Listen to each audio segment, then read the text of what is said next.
Okay, good morning or afternoon or whatever time you're watching this.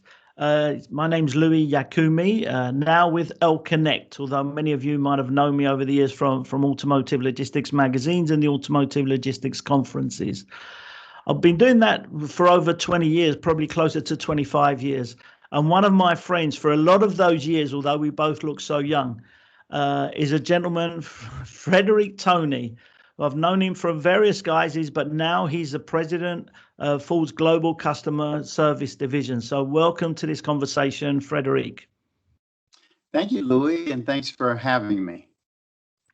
Yeah, my pleasure. So the first question is, can you tell us a little bit about your current role, Frederiek? Yeah, let me begin by first just sharing with the audience that how much I appreciate you, Louis, and over the years, particularly in your role and as the head of Automotive Logistics magazine and the conferences.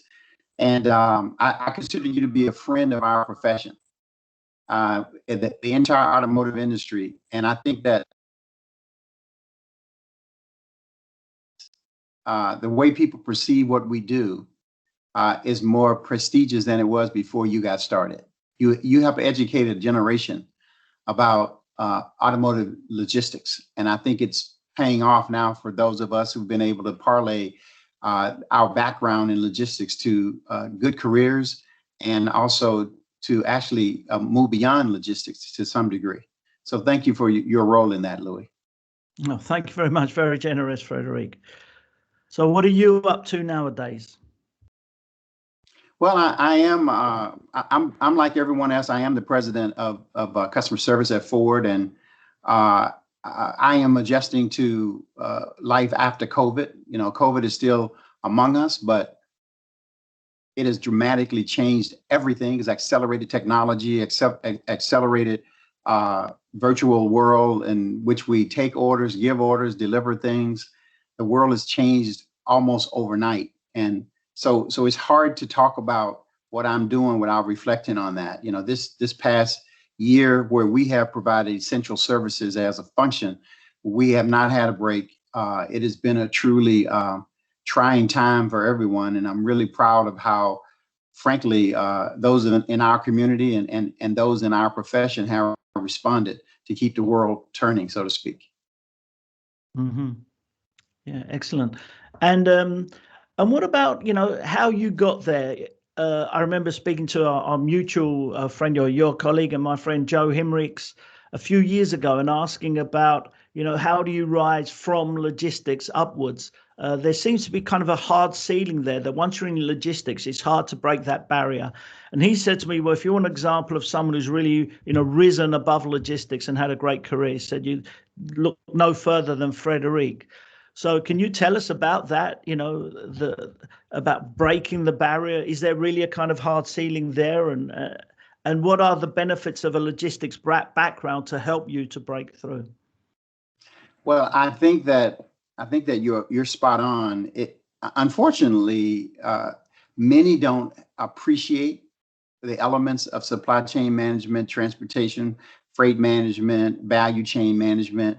Generally, the whole after sales space is not as appreciated by many in our industry. And I think people think we're just box kickers and labor lickers. That's what I heard.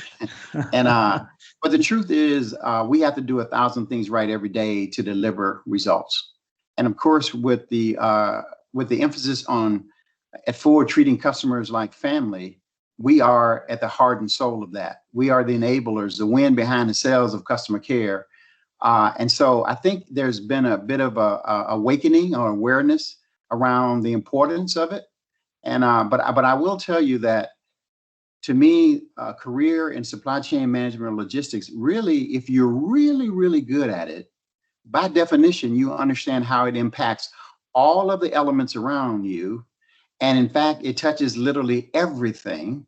So then you become an expert. Your business acumen should be strong. You name a part of the business that we don't touch or function within the business that doesn't apply to our space, and you can hardly find anything. And so I would argue that more of us should break through that ceiling, and be given opportunities, because the business acumen that's required for us to truly be successful in our role is absolutely tremendous. So do you believe in other industries, there's normally a CSCO, a Chief Supply Chain Officer? I don't think I can think of any car maker who's got on the board a Chief Supply Chain Officer. Do you think it's time there was? It's more than time. And I think we have to represent ourselves a little differently. It is around the business acumen and the impact that we have. I mean, you think about everything, some of the buzz things they're looking at now, like cybersecurity, and then privacy and data management, et cetera. All those things we have to manage every day, and it's part of what we do. And people take it for granted, and yet we're not, quote, a specialist, but we have to understand and manage it. So I think that you will see more my type getting on boards and being appreciated. You know, what's really interesting, I believe that my background enabled me to have a different level of success in this role of running after sales for Ford, where in 8 of the 11 years I've been in the role, we've set profit records, for example. And in 7 of those 11, we've improved our customer satisfaction ratings. And so we understand the importance of what we do and how it translates into business. Great service sales is fundamental. If you treat customers well, you can translate that into revenue in the sense of what we do. And I find that to be really interesting. And hopefully I'm paving the way for people who've come from that background to get more opportunities. And, you know, again, I've known you for a while, and you've had different positions, different locations. I think we've met in different regions around the world as well. So all of this, you know, what life lessons have you learned in your career, both professional and personal? Because you've been, you know, even now your role is global, but you've often had global roles. You've traveled globally. There's been many hurdles you've had to overcome, both personal and professional. So what life lessons have you learned over your career? Well, I've learned that I can make friends in every part of the world. I mean, a guy like you from Europe, London, I mean, we're friends just by way of example, but literally all over the world, I made friends. And what I found is that we're kind of all the same. We have our goals, we want to take care of our families. And so that's been a life lesson and a wonderful lesson for me. But also, I think that one of the things I've learned is that it's important to be a value creator. A value creator is someone who looks toward the future, understands how to help his or her function or his or her company be ready for the changes that are coming, and be ready to embrace the threats and the disruptors out there who are trying to more or less take away your business. And so I would just counsel anyone, even today, focus on not so much what you did yesterday, even not so much on today, but making sure you're preparing for the changes coming your way. Mm-hmm. And you talked about disruptions and things. So, you know, this year, or say 2020, there was a huge disruptor, a couple of huge disruptors, but one of them was COVID-19. So how do you see, you know, your role, or the service part side, or the automotive industry changing post-COVID? What lessons should we learn from it? Well, I would say that one of the things we learn is that people still remain the most important thing for us to get the job done. When in the United States, where we had government subsidies come in to support people during the hard times, we found that also with the fact that schools were not in session, so we started to do homeschooling virtually. And all of a sudden, parents had a dilemma of going to work, making modest wages, coupled with the fact they had to care for their kids. And when you throw in the government subsidy, many times it wasn't worth them leaving the house, especially when they were going to expose themselves to COVID, right? Yeah. And so what I realized was that we weren't paying enough. When a government subsidy can come in and make it worthwhile to stay home, there's some who would blame the employee. Yeah. But the reality was we were not paying enough. So making sure that we reward people with a living wage is important.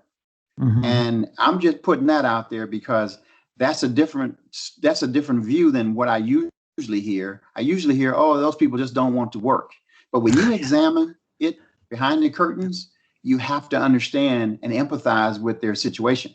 So we gave us considerable raise. We lifted the rates that we were paying, and we were able to hire people. And that's the way it should be. And of course, everyone has to pay for that, but it's the right thing to do. Yeah. And so that's one of the things we learned, because we can't deliver results unless you literally have people there to show up to do it. And so I'll stop with that. There's many, many other lessons learned, Louis, but that's the one that's been most profound, because that's the one that was most challenging for me. Yeah, interesting, and a different perspective. And then the other, a game changer for the automotive industry is the electrification and the actual electric vehicles as well. What impact can you see that having on your world, the after sales and service parts world? Well, it's going to have a tremendous impact. The way we have to support the battery and electrified vehicle market is going to be tremendously different than what we see in ICE. And so the real issue is how do you manage the ongoing need where, for example, in the United States, we have 40 million Ford units on the road. And we've got projections for having a certain number of battery electrified vehicles on the road over the next 10 years or so. But that intersection is going to be important. We're going to have to embrace it at the right time, because we have to take care of the new and take care of the conventional. And so we're studying that. We've done a lot of studies on that. And my colleagues, the people who don't understand what we do, they're all a little bit panicked about it. But the truth is, everybody needs to relax. While we need to be ready, we have time. But you have to begin to prepare now. So we understand, for example, I'll give you an example. With respect to handling a replacement battery, you need different types of equipment to do that. Different types of equipment than we typically have in our facilities. And then understanding whether you're going to be changing out an array or cells or the entire battery pack, et cetera. And then understanding the fact that you have, 40% fewer moving parts. What is that going to do with the composition of service and maintenance that's required? And how does that impact your business? And where you're going to lose revenue, how you're going to replace that by offering other services that the customer needs. And so it's all about creating a more convenient and affordable service that allows those customers to stay with us, frankly, at higher levels. We need to own a bigger share of that market going forward to replace some of the revenue we'll lose, because customers won't need to spend as much on maintaining their vehicles. Mm-hmm. Okay. And you mentioned earlier that the automotive industry, and almost every industry really, but the automotive industry is still a people industry and will always remain a people industry. So a few years ago, maybe 5 or more years ago, the automotive industry wasn't a sexy industry, for want of a better description. The kids wanted to go, I used to speak to people at Wayne State and Michigan State, and the students there didn't want to be in the automotive industry. They all wanted to work for Apple or whatever it was. But now, hopefully, partly because of the electrification, the automotive industry is now a forward-looking industry, whether it's because of mobility or electrification.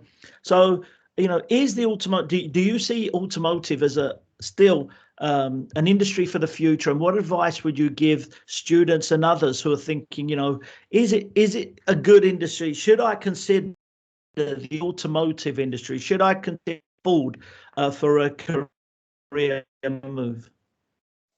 Absolutely. I know exactly what you're saying. We do have a bit of an image issue, old smokestack Midwest company in the United States, Midwestern company. The reality is that not only are battery and electrified vehicles and in the future autonomous vehicles going to change our image, it's really a rolling computer down the road. And so the way we interact now on the jobs we have are just tremendously exciting. And what we're doing now, where we've announced, for example, in Europe, we've announced that by 2027, don't quote me on the exact date, but we're going to have an all electrified lineup. We're moving. And so that is going to propel and pull the whole company along. and we'll have 75, 80% of the vehicles we sell in that same time frame in the United States will be electrified. And so we are going to be a much more cool place to work for the generation that's coming along, because we have to overcome a bit of an image that we've not been up to now. And then the Apples and the Googles and the Amazons, those guys are all kind of new and cool. We get that. It's always a new kid on the block, a new shiny object that everybody likes the most. But we've been around for 117 years. That's not too shabby. And we do want to compete for those bright minds. And I think we've got some opportunities to do that, and offering new opportunities and new jobs and new experiences for people. That's going to help us tremendously. Absolutely. Thank you.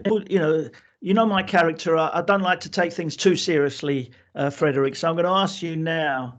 Can you share a joke with us? One of your favorite jokes, whether it's something you picked up at school or, or one of my great lines from a conference. Louis, you are a character. I'm not quite the character you are. I don't have these jokes running around in my head that I can just spill at a moment's notice. So you caught me off guard. I can't think of anything that I can share that would be absolutely worth your audience's time. Okay. Thanks anyway.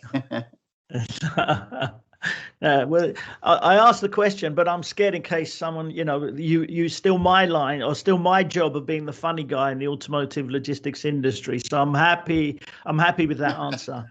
But thank you very much, Frederiek, because I wanted this to be a short, sharp kind of quick chat. It's always good to speak to you. I've learned so much off you over the years, and I really appreciate what you've done to help us at Automotive Logistics, for me personally, and what you've done for the global automotive and automotive logistics industry. You've always been open and honest and shared with us, Frederiek. So it's been a pleasure talking to you. And I look forward to having this similar conversation in 10 or 20 years' time, Frederiek. Well, listen, Louis, that would be great. But thanks for having me again, my friend. Have a good weekend, my friend. And you. Thank you very much, Frederiek. Okay.